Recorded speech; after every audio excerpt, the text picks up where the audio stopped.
අයිබෝවන් ආශිර්වාද YouTube නාලිකාවත් එක්ක එකතු වෙන ඔබට ඔබේ ලග්නයට කොහොමද කියලා කතා කරන්න යන්නේ අගෝස්තු මාසය වෘෂභ ලග්නෙමි ඔබේ තත්ත්වය මොකක්ද කියලා.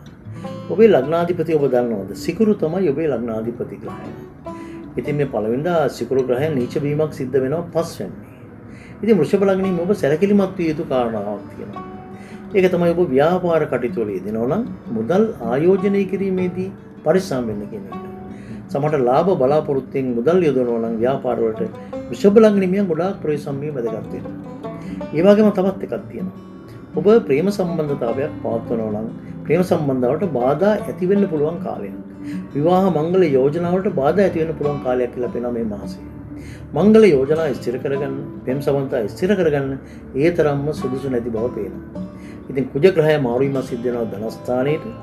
මේක තරමක් දුරට පෞලේ දියුණුවට කරන කටයුතු සාර්ථක කරගන්න පුළුවන් වෙයි. ධෛර්යය, උනන්දු, උත්සාහය වැඩි වෙයි. ඒ වාගේම ආදායම් සතුටුදායක වුණත් වියදම් ඉහළ යන බවක් පේනවා.